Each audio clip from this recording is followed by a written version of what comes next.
Welcome to an incredible journey with internationally renowned lawyer of attraction, Paula Casey. Applying the skills gained over 40 years of practicing law, Paula uses facts, logic, and science to prove the validity of the law of attraction.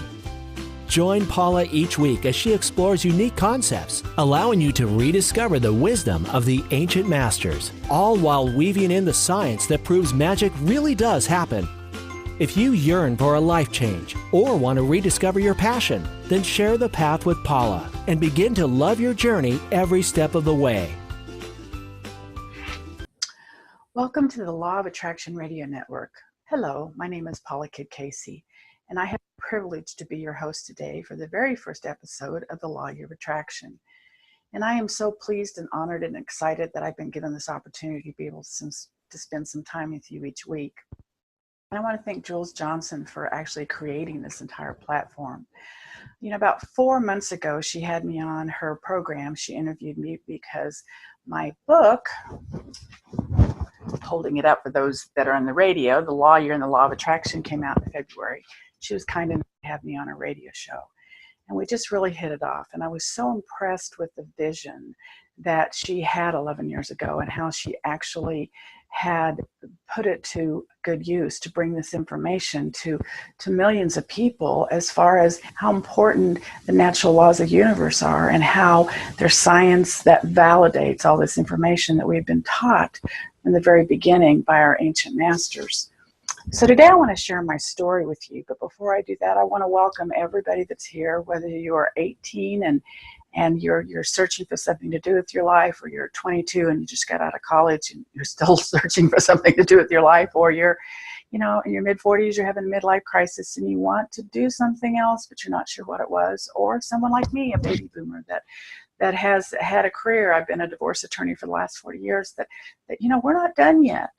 We want to do something else with our lives. We want to move on to the next level. So welcome. The path is wide, and we're thrilled to have you all. So we're going to go on this journey together for as many weeks as they will allow me to be here.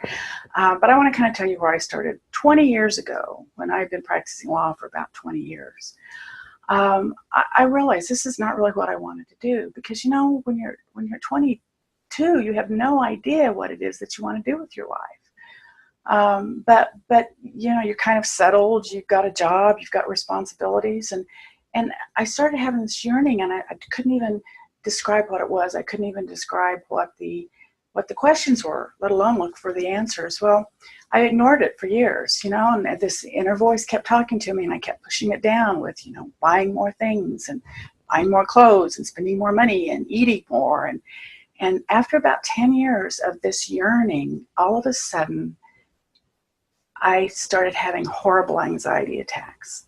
And if you haven't had any anxiety attacks, I'm happy for you. But if you have, you know how horrible it is.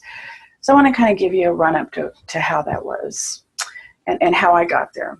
So I'm from Wichita, Kansas. I'm from a small town south of here, Wellington. I grew up in a small, loving family and put myself through college and put myself through law school because I wanted to go out and change the world. And, you know, 2 years after I got out of law school, I opened my own practice, and I had my own practice for 40 years. But I realized at some point in time that it's hard. It's a conflictual situation. It's a win-lose, and I like to win. So I'd go in with my dukes up, and I'd want to win. I was in court 2 to 3 times a day, and it was really taking a toll on me. Well, one year in 2006, I was sitting in my home office, and the Super Bowl was on, and I had promised to watch the Super Bowl with my husband. Well, I'm not a big football fan, so I didn't particularly want to be with the Super Bowl. And at that time, I wasn't a really big fan of my husband for some reason, and I didn't really want to be with him. So I was fiddling in my home office, and all of a sudden, I hear this pain erupt from my chest, and I don't know what it is. And I have a hard time catching my breath, and I think I'm dying. I think I'm having a heart attack. So I yell at my husband, honey, I think I'm having a heart attack. I need to go to the hospital. And he yells back at me, can you wait until halftime? I swear that's what happened. Well, we went to the hospital, not waiting till halftime. They ran a battery of tests on me, and they basically said at the end of 6 months, they gave me the bad news. There's absolutely nothing wrong with you. It's all in your head. Well, I didn't take that well because I am in control of everything. You know, I had to control everything in my life, and I definitely was in control of my own head, my own mind, my own thoughts. But you know, no amount of arguing with those doctors made them change their prognosis. And the more I argued, the more upset I got. And the more upset I got, the more I had these horrible anxiety attacks. I had to do something. The medicine helped to some degree, but it didn't really help that much. So I knew I had to do something. So I said, hey, I'm an attorney. I'm going to hire myself to do research. I'm going to try to figure out how to make these things go away. So I did some research, and I found this cognitive behavioral therapy, which is a very well-respected area of psychology. It was 12 CDs back when we had CDs. You youngins may not know what that was, but it was 12 CDs. You were supposed to listen to one a week. So I put the first one in. I was listening to it. Okay, you guys, it's a CD. And I'm sitting there arguing with the CD player. I'm cross-examining the CD player. I object. There's no foundation. I object for lack of foundation. Have you been qualified as an expert witness? How do you get to give your opinion? I mean, I'm arguing with the CD player because my mind was constantly going. I mean, it was, I argued with everybody because I wanted to win. I'm a winner. Just ask my husband. I never let him win an argument. You know, my mind was constantly going, and I knew that I had to stop that. So some of the things that the cognitive behavioral therapy would tell you is that you needed to learn to mindfulness and quiet your mind. So it kind of taught me to meditate, and that was really good. And so the first time I remember meditating, it's like I'm sitting there and there's this radar screen in my head, you know, like you see at the airports where it kind of goes clockwise around. And I just remember there, I'm sitting there, and I would let the radar screen, the little arm go around, and anywhere it touched in my brain, that part of the brain would go quiet and would go all the way around. And when it made that first circle, my brain was quiet. And I'm not kidding you. That's probably the first time in my entire life that I had intentionally quieted my brain. And I sat there for, I don't know, 5-10 minutes, and I had that little radar screen going around. And it was like this euphoric feeling. I mean, later on in the day, I had to ask myself if I'd taken any drugs because I had this euphoria and I loved it. So I started meditating. Well, that reminded me of some of the books that I'd read in the 90s that I loved. I read the Celestine Prophecy, and I read all the Conversations with God books by Neil Donald Walsh, and I loved them. And so I went back and I read them. And I found this little book called Notes from the Universe by Mike Dooley, and I read that, and I loved it. And anytime I would read this genre, I would feel better. My anxiety attacks would seem to subside to some degree. So I started reading anything I could find. The Power of Now by Eckhart Tolle, and The Seven Spiritual Laws by Deepak Chopra. And I was an avid reader. And for the next 5 years, I read anything I could get my hands on. Now, I was still a divorce attorney, and I was still good at what I did, and I still went for the throat when I went into the courtroom. You know, I read this and I started feeling better. So I knew this is what I wanted to do. I knew I wanted to teach this information, but I was having a hard time kind of putting it together because, you know, Eckhart Tolle taught the power of now, and some people taught about meditation. I was trying to put them all together. And so I read Infinite Possibilities by Mike Dooley. And this is, you know, coincidentally, somebody in coincidence, I'm using air quotation marks for you people on the radio because there are no such thing as coincidences. A good friend of mine told me that he sends out these Notes from the Universe, which are daily emails. And if you haven't signed up for those, you need to. You go to tut.com and sign up for those. But they're fun, and they say, "Hey, Paula." Well, yours won't say, "Hey, Paula." Yours will say, "Hey, your name." But they're very, you know, personalized, and they come. And so I was getting those for a couple months, and I said to my friend one day, "I want to teach this stuff. I don't know how to start. I don't know how to become a teacher." And I'm not kidding. Within 2 weeks, I get an email from Mike Dooley that says he's going to start training trainers to teach his program. So I signed up in October of 2011. I was in the first class of any of that he taught. And I swear that I was the first trainer that actually went out and started teaching. We got done on a Sunday. And by Tuesday, I had 6 people in my dining room so I could teach them. It was a 6-week course, and it was fun. And, you know, I had 6 people in my dining room. Well, I really only had 2 friends, but I made each one of those bring 2 people. So I actually had 6 people in my dining room. And I taught him, and I loved him, and they loved it, and I felt better. You know, my anxiety attacks really pretty much had subsided by this point in time. And I knew that somehow it was touching an inner part of me. that hadn't been touched before. And so then I taught for probably about a year in my dining room. I had different people that came in. I decided I wanted to take this to the next level. And to do that, I needed to get some credibility. Not that the Infinite Possibilities workshop was incredible, but it was rainbows and unicorns. And it's really hard to take that into the boardroom and tell people that this stuff really works. And so I was working with some 3 or 4 other professional women that I adore, and we were all trying to come up with a professional program that we could take into the corporations and businesses. But, you know, working with 3 or 4 professional women, and they all wanted to go in different directions. I mean, like herding cats. We couldn't get anything done. So finally on a Thursday night, I think it was, I said, you guys, this is not the direction I want to go. I need to go in another direction. No hard feelings. But I was kind of down because I didn't know how to get to that point. And literally the next morning, you know, what every red-blooded American does, the first thing they do when they wake up is they reach for their smartphone so they can, you know, look at Facebook. I did that, in the very first post of my Facebook, someone liked Bob Procter. And I said, I know Bob Procter, he was in The Secret. And I hit that, and it went directly to it did not go to his Facebook page. It did not go to the home page of his computer. It went directly to a page to sign up to be a consultant. And it was a consultant to teach his program, Thinking to Results, which is a corporate program, which he had taught for 50 years to multi-billion-dollar companies. And I called them up and I talked to them, and they told me how much it was going to cost. And I told them I did not have that kind of money.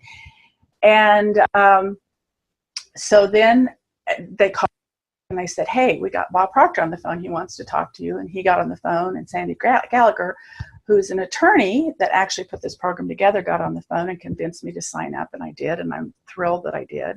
I became a consultant for them in 2013. I've been teaching their program for the last three or 4 years.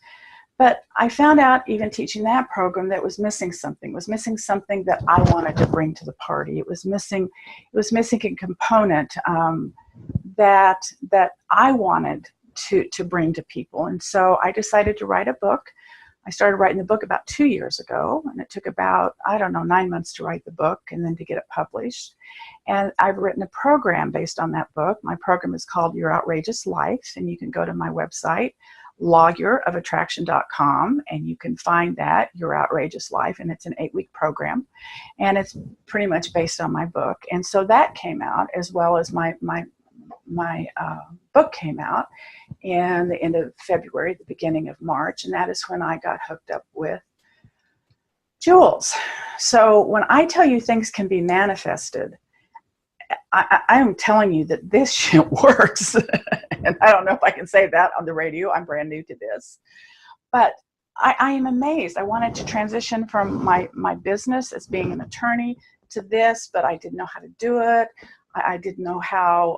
I needed to be able to sell my business. I needed to be able to, be able to transfer my clients. I needed to be able to start a new business. I didn't know how to do it. Well, once again, coincidences, air quotation marks. I found somebody that took over my business, and it was such an amazing deal. And now I'm able to do this full time. And as I just started to do this full time, and I said to the universe, I don't know how I'm going to make money, but I'm here. Show me. I got hooked up with Jules, and my program's coming out, and has come out, I think, this week. My book's come out. And I get this radio program. I mean, is that cool? I mean, I could never have manifested any of those things in the past 6 months.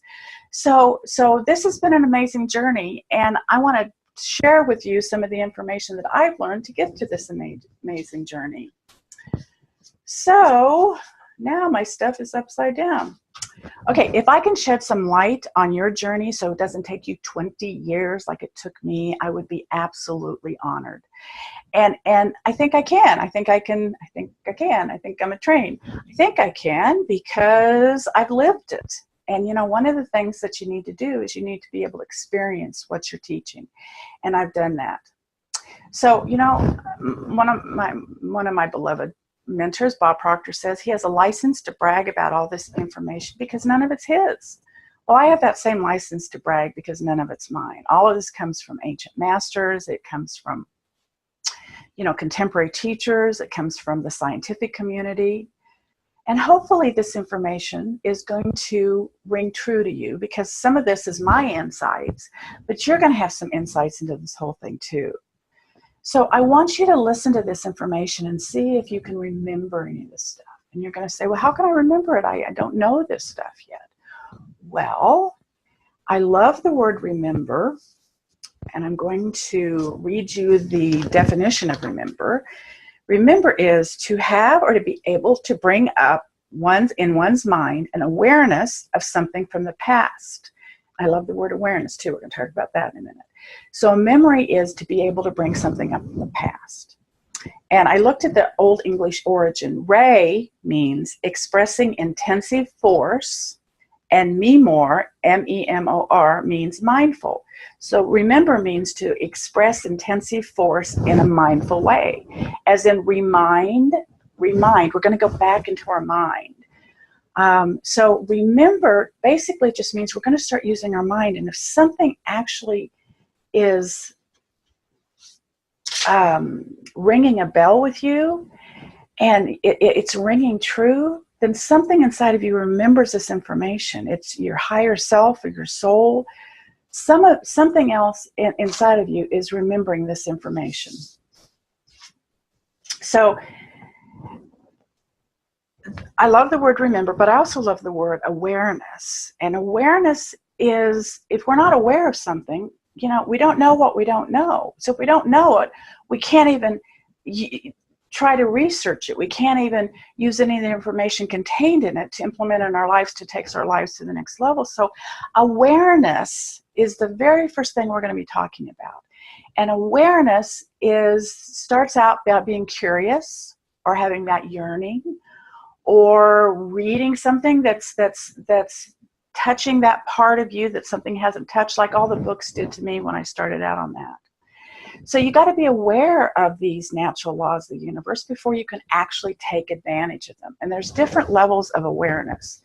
And I know if you're watching this, you're going to see this lovely light coming in. And so the trees are really helping me today, because they're coming in the window and I can't stop them. Okay, so there's 7 levels of awareness. So the first one is animal, fight, or flight. And this is your instinct. Something happens and your instincts take over, and you either put your dukes up like I was used to doing, or you run away. The second level is following the crowd, this mass consciousness.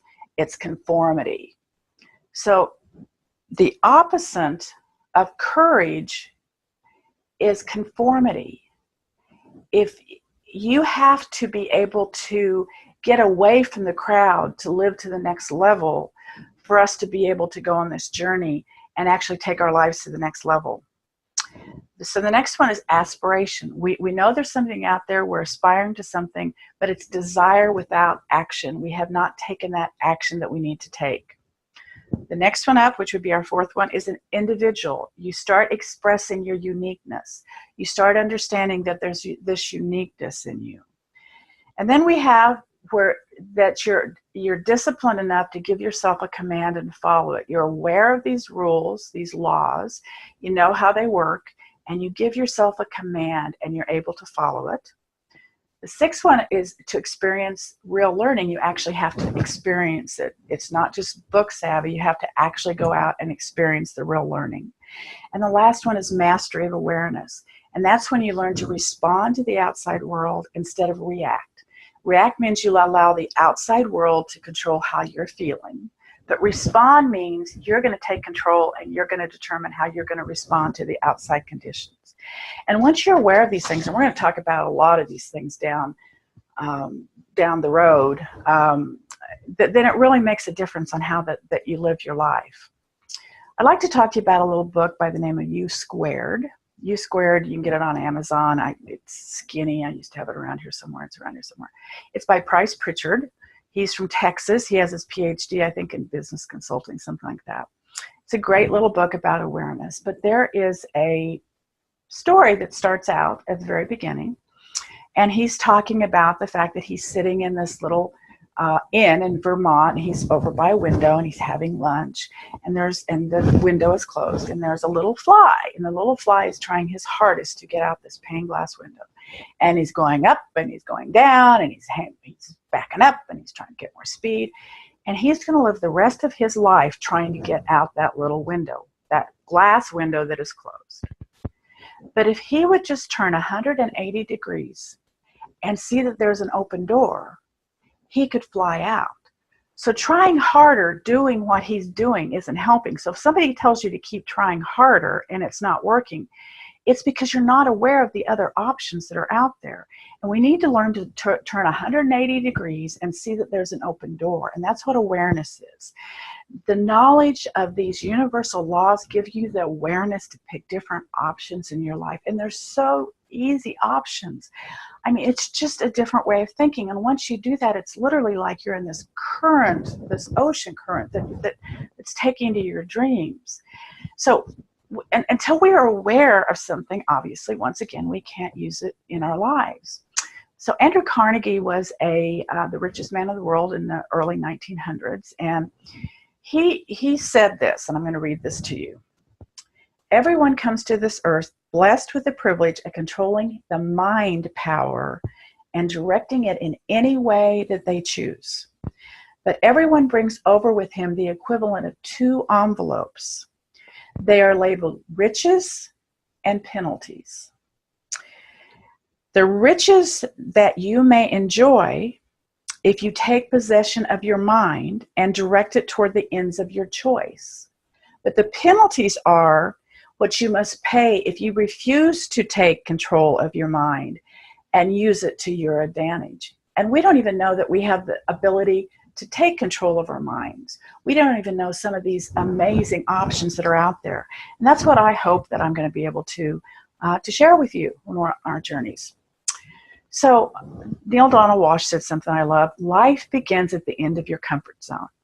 So if you're comfortable, you're not pushing yourself, and we're going to find a lot of fun ways to stretch ourselves.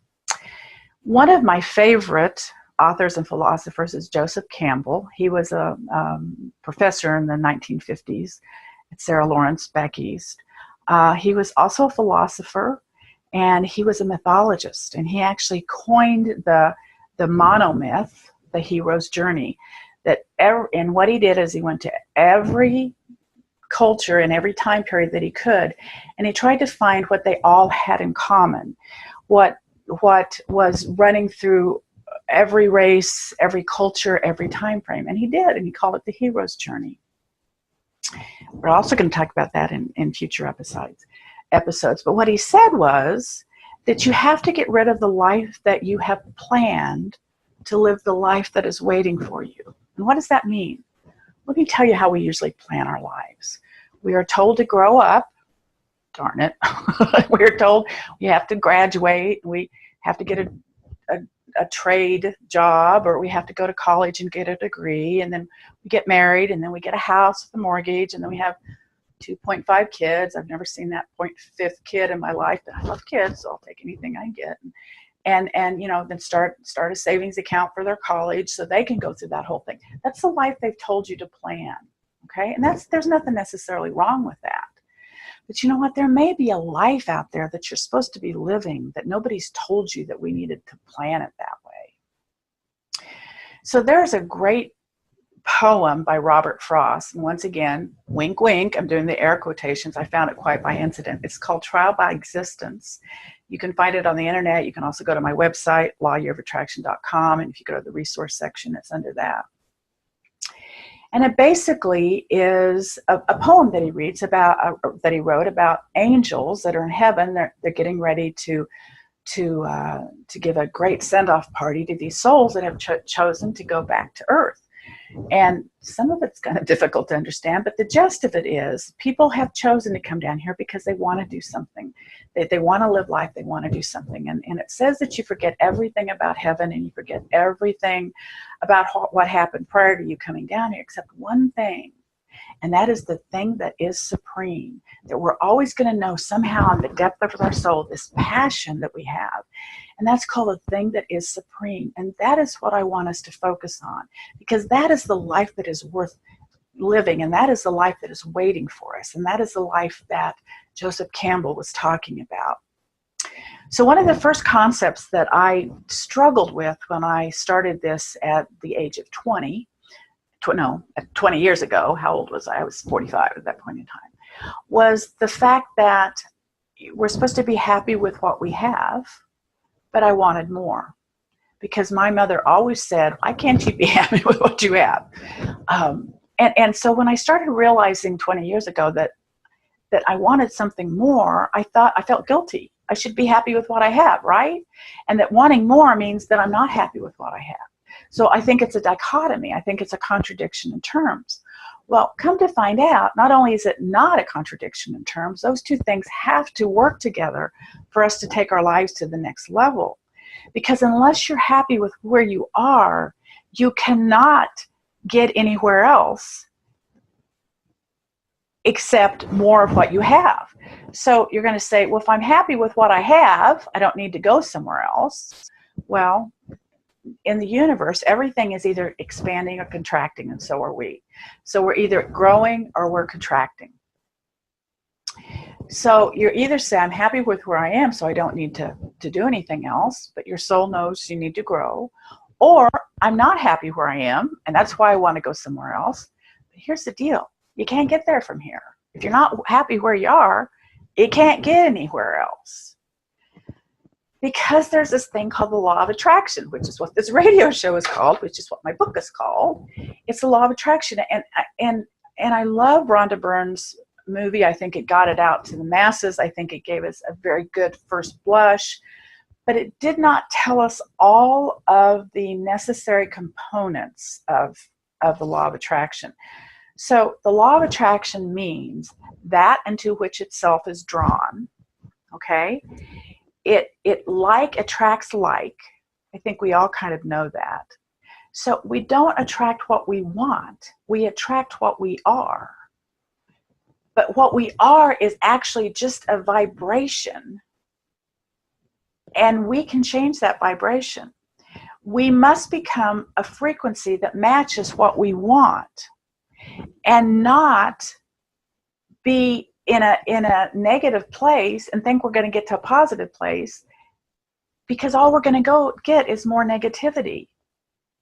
The law of attraction is always working. It's working like gravity. It's not like it's only working when you're happy, or that you put this order in the catalog and you think you're going to get it. It's working all the time. So if you're unhappy, you're on this frequency of unhappy, and you're going to get more unhappy. Or if you're angry, you're on this frequency of angry, and you're going to get more of that. We need to be aware of the fact that all we are vibrating. We're vibrating energy patterns. You know, the law of attraction is a secondary law. The law of vibration is the primary law, and it's the primary law of the universe. And it basically says everything in the universe is vibrating, and it vibrates at a preordained frequency. So this table is vibrating at a certain frequency, and that's why it's hard. And paper is vibrating in a certain frequency, and it's preordained. It was decided millennia ago. We are the only creatures that we know of that can decide that we want to vibrate differently. And our vibrations are our emotions. Because when we have a thought and that thought triggers an emotion, and we feel that emotion, their feelings, we are just putting a label on a vibration that we recognize in our body. So if we're angry and our body starts vibrating that way, we recognize that vibration and we say we're angry. It's a low vibration. It weighs us down. It doesn't give us a lot of options. You know when you're angry. Well, we can choose a better feeling thought. It doesn't have to go from, totally despondent to stupidly happy. There's different levels, but you can choose to feel a better feeling thought, just a little bit better feeling thought. What that's going to do is get you in a different vibration. We're going to talk a lot about that later, because I want you to feel the difference between I want something, you don't have it, okay, there's a vibration of I want something, and I have something. I have something means it's here. I know it's here. I believe it's here. We're going to talk about beliefs a lot, but you're on the frequency of knowing that it happened, knowing that you have it. When you're on that frequency, you're going to get more of that. There's a lot of cool examples on the internet. If you look up Mystery of the Colored Water, they have different colors of water, and they're in watercolors, and they drop a red dot of red dye, and it bounces off all the colors except red, because that it's on the vibration of red. And they do that with obviously all the colors. And if you put a bunch of guitars in a room and you hit one of the strings C, and you hit that, you pluck that vibration will start the vibration in all the other guitars, because it's vibrating at the same level. So we need to learn to vibrate at a different level, the level of what we want in our lives. And that's how we're going to use the law of attraction to our advantage. So how do we do that? How do we decide to vibrate differently when we don't even know that it's an option at most points in our lives? Well, one of the ways we're going to start doing that is you're going to understand that we already have things in our lives to be happy about, or to feel a little bit better about. And I love the word abundance. We're going to talk about abundance. We're also going to talk about the word genuine abundance, because that's part of the name of my book, How to Discover the Proof, the Power, and the Magic of Manifesting Genuine Abundance. But abundance is, so many people correlate that with money. And if you don't have money, you don't think you have abundance. But let me tell you that abundance is the standard in the universe. Well-being is a standard of the universe. And if you don't believe me, go plant a garden and don't weed it, because the universe takes over, and every plant in the world will grow on there, except, of course, the ones that you wanted to have planted. The universe is always expanding. There's an abundance of everything in the universe. And, abundance, is not a four-letter word. People think they're afraid to be abundant. They're afraid people are not going to like them. They're afraid of a lot of things. So understand there's an abundance of everything. When I teach my class, what I do is I tell people to, on the way to work, try to find things that are abundant. And if you look at a tree, look at the abundance of leaves just on one tree. I mean, they're incalculable. Or the asphalt that you drive on. How amazing is that you have the smooth ride to work? There's an abundance of everything if we just start paying attention to it. And one of the natural laws that we also use is the natural law of relativity. And what it is everything is relative, right? So if you're poor, $50 is a lot to you. If you're a millionaire, $50 is not a lot to you. So it's relative on where you are on this whole scale. Well, you can understand that you have more abundance than some other people. It's the law of relativity. What do you have more abundance of? And start concentrating on that, because that will make you happier. That will make you understand that there's abundance out there. So it's a mindset. It's just appreciating what we already have in our lives, because when we do that, we raise our vibration. And I'm serious. It makes a huge difference in this whole thing. So we got to have as much faith in the universe as we do in our bank statement. So we get a bank statement, and what is it? There's just little lines drawn on. There's numbers. There's not really that much money in your bank account. I hate to tell you this, but there's not. And we trust that. We trust the bank account, that we know that we're going to be able to go to those ATMs and draw out that money. Well, we need to trust the universe like that, because the universe was around a long time before the ATMs were. And we need to start having faith that there's an abundance out there for us, and that we can withdraw that whenever we want to. So we need to really encourage practicing the feeling of abundance. But we're going to talk about genuine abundance, because one of the things I found out when I was going through my 20 years of searching is that abundance and genuine abundance are two different things. Because, I had a 6-bedroom, 5-bathroom house in one of the most prestigious neighborhoods in Wichita. I was a block from the best country club and a block from the best private schools. My kids went to the best private schools, and we had a 5-bedroom house in Breckenridge, Colorado, and my mortgages were stupidly high. Okay, so you could have said it was abundance, but it wasn't genuine abundance. It wasn't really what it is that I wanted. So abundance is defined as authentic, true, real. And you need to figure out for yourself what abundance means to you, and not what somebody else has told you, and not how much you're supposed to have in a bank account, but what would make you feel free and happy, and what would bring joy to your life. And that's really the abundance that we're talking about.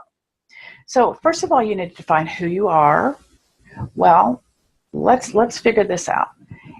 I want you to define who you are without telling me your name, or what you do for a living, or what your position in a family is, or if you're male or female. And all those things are important, but the true answer to that is that we're spiritual beings. We're spiritual beings that decided to come down here and have a physical experience. So connecting with that spirituality is what's going to make you understand what's genuine to you. It may be like, I want to go back. We sold our houses and got rid of the huge mortgages, but I want to go back and get a cabin in the mountains. And to me, that's authentic to me. It may be that you want a high rise in Chicago, but you need to find out what your true spirit is wanting. And that doesn't mean it's spiritual. That doesn't mean it's not material. That means that each of us have something deep within us, that thing that is supreme, and we need to find that what that is, and we need to put our focus on that, and that's going to lead us to the abundance that we want. So one of the ways we're going to find out the abundance is we're going to use another natural law called the law of polarity. The law of polarity is the duality we have in this time frame. Here, there, now, then. We're a three-dimensional world. The law of polarity is what you don't want, and the absolute opposite is what you do want. So you can use the law of polarity also. You can write down, if you don't know what you want, if you don't know what's really authentic to you, you're just not letting yourself get to that point, and we'll get you to that point at some point in time. I want you to write down a list of everything that you don't want. I don't want to work for somebody else. I don't want to work 9 to 5. Don't want to live in this city. And you're going to write the exact opposite on the other side of what you do want. And it's going to start showing you what you really want. So also quieting your mind. If we're going to talk about meditation a lot more in the future, but quieting your mind is going to be huge as far as being able to get in touch with that inner self on this whole thing. So another component of being grateful, being appreciative, being genuine, getting our vibration up to another level so that we can start vibrating at the level of what we really want, is appreciation. And it's another word for gratitude, but it's a little bit different than gratitude. Gratitude is wonderful, and gratitude is amazing. And if you could write five things you're grateful for in cursive every night before you go to bed. You need to do it in cursive, because when you write in cursive, it actually engages a very creative part of your brain that allows you to think differently. Gratitude is amazing, but appreciation is kind of an unconditional gratitude. You can get up and you can appreciate that the sun is rising, and it's a beautiful morning, and it's not anything that. It's unconditional. It's not necessarily just happening to you. It's an appreciation of the fact that we're just here. But appreciation and gratitude are so important, because it is literally the highest level of vibration that we can be on. And it's amazing what science can now measure. It can measure thought waves. It can measure different emotions. It can measure the different frequencies that each emotion is on. And appreciation is the highest frequency that we are on. And once you realize that there's so much out there to be appreciative of, because remember, we're going to pay attention to the abundance in our lives, and abundance of small things, abundance of hugs, abundance of, smiles when you're at the grocery store. If you start paying attention to, that into which itself is drawn, if you start being more appreciative and more grateful, you're going to see that it's out there so much. So, once you realize that it's something you can start paying attention to, you're gonna be able to see that there's more of it there. So once you realize that there's an abundance, you stretch your hands out to get the abundance, right? Well, stretching your hands out to give the abundance, and those on the radio, I'm stretching my hands out, is the same exact gesture as of giving, okay? So when you want something from somebody, you stretch your hands out to get it from them. And when you want to give something to somebody, you stretch your hands out to give it to them. Well, so it's the same gesture. And you have to give to be able to receive. And once you do that, then you see this amazing symmetry that happens. And you can't stop the flow of the symmetry. And you can't stop the flow. If somebody is offering you something, you need to take it. You need to honor that, because it's making them understand that they have an abundance to give, and it's making you understand that you're worthy. So giving and receiving is part of appreciation, and it's something that's so important in this big scheme of everything. You know, I'd like to tell you that on my website, if you go there, there's a free 7-day challenge. It's called The Magic of Intention, and it talks about these things. And every day in 7 days, you get a new email that kind of tells you, that particular day, I want you to pay attention, and I want you to have an intention for a particular word. And it's fun. It's very quick. I mean, literally, it takes you 30 seconds to read the email. And I have you write the word on your palm. I call this your Palm Pilot, so that you're always aware of what the word is. But one of those things is leaving everyone with the impression of increase, which is part of this appreciation. So if you write the word increase on the palm of your hand, and everybody that you come in contact with that day, you leave with the impression of increase. And I'm not talking money. I'm talking opening the door for somebody, or smiling at them, giving them a compliment when they're checking you out of the grocery store, waiting for somebody and giving them your parking space. Give them the appearance of increase, and it comes back to you tenfold. It's a fun thing to do. So one more thing I'd like to share with you today, and that's about aspirations. Now, there's kind of 3 different ways that we want to take our lives to the next level. One is motivation. Motivation means there's something outside of us, that somebody is going to give us something so that we will do something. And that's your job. They're going to give you money if you go to work. Somebody's going to like you more if you lose weight. There's a motivation outside of you that is saying, if you do this, this is going to happen. So then the next one is inspiration. And inspiration means that something inside of you is telling you to do it. You're not doing this for outside gains. You're not doing this to get necessarily any money. You're doing this because you're inspired from the inside out, in spirit, to do that.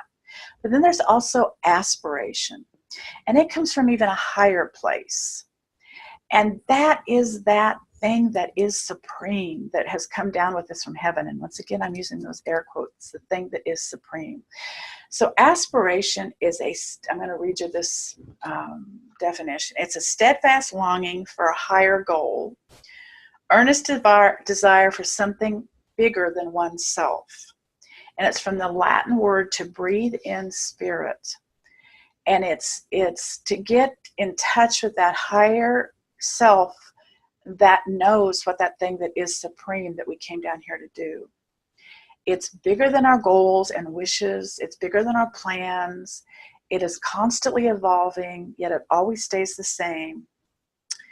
So let the spirit breathe into you by quieting your mind, thanking the higher spirit, the universe, source, whatever you want to call it, for information that it's going to tell you to take your life to the next level. And you need to become aware of who you really are and what you really want. And it's a journey. We're on this journey together. Remember, this is not something you're going to do by tomorrow morning. But if you can use some of these great tools that our ancient masters and our contemporary teachers have left us, it helps us get to that next level. So one thing I want you to do is replace the word how with why. Mike Dooley, another one of my beloved mentors, says, get rid of the cursed hows. It's not up to us to know how to do it. It's up to the universe. I could never have figured out how to manifest what's happened to me in the last 6 months. You stay with why. Why is it that you want that? You want that, to feel better. You want that to feel good. You want that to help people. You want that to take your life to the next level. You want to take the earth to the next level. So it's not an overnight process, but if we start it now, we're one step closer to that amazing goal that we're always going to have. So let's review what we talked about today. So we talked about becoming aware that there's more than you know right now. You don't know what you don't know. And being curious and reading books and listening to me every week will get you some more information. So we need to become aware of how the law of attraction really works. It's not getting what you want, it's getting what you're vibrating, and we're going to learn how to vibrate at a different level. We're going to realize abundance is a state of mind, that we can use the law of relativity and look at things, understanding that there's so much abundance out there for us. We're going to start appreciating more and receiving more. When we give, we get. And don't let that magical circular motion stop. If somebody's giving you something, accept it graciously. And graciously give what you have to give. It's amazing how it makes all the difference in the world. Quiet your mind and focus on aspiration. Focus on this higher power. Focus on what it's telling you to take your life to the next level. I had a meeting last week with a 75-year-old quasi-retired medical doctor, and he wanted to take my program. And I hardly ever teach one-on-one, but we were talking, and he said, I want to do something different, but I'm 75. I'm too old to do something different. And I said, okay, so wait a minute. Okay, are you breathing? Then you're not too old. You're never too old to start this. You're never too young to start this. This is an ongoing process. This is something we're supposed to be doing on a continual basis, because remember, the universe says we're either expanding or contracting. And we want to be expanding our lives. You're never too old to do something different, this whole thing. So I hope you've enjoyed the path that we've gone down today. And I hope that the little while that we've been together has given you some information that you're going to be able to use in your daily lives. And I would love to have you connect with me. Go to Paula at lawyerOfAttraction.com, and I'll get an email. Give me comments. Give me ideas for new shows. Give me feedback. I want only good feedback. But give me some ideas on what you would like to learn, and some of the people that you would like to have me interview, because I'm going to go out there and get some of the biggest people I can find to interview. And buy my book. There it is, The Lawyer and the Law of Attraction. And if you're watching me, you're going to see that there are some that are strategically placed behind me. And it's kind of like, where's Waldo? You have to look for all the books in my bookcase. The Lawyer and the Law of Attraction. You can go to my website, lawyerOfAttraction.com. You can buy it there. You can also go to Amazon.com and buy it there. You can go to my website and sign up for the 7-day free challenge, The Magic of Intention. It's fun. It goes to you. It doesn't cost you anything. It's a good beginning set of exercises that you can do to help take your life to the next level. My program, Your Outrageous Life, literally just came out this week, which is the first week in September of 2018. So you can go to my website and you can sign up for that. And I appreciate that you have been with me on this journey today. And I would like to leave you with this one favorite quote of one of my favorite authors, Ram Dass. And he says, "We are all just walking each other home." So see you next time on The Lawyer of Attraction, and thanks for joining me. Thank you for joining Paula Kidd Casey on Lawyer of Attraction radio show. For more information about Paula programs and her book, please visit www.lawyerofattraction.com. Until next week, may you experience the magic of manifesting genuine abundance.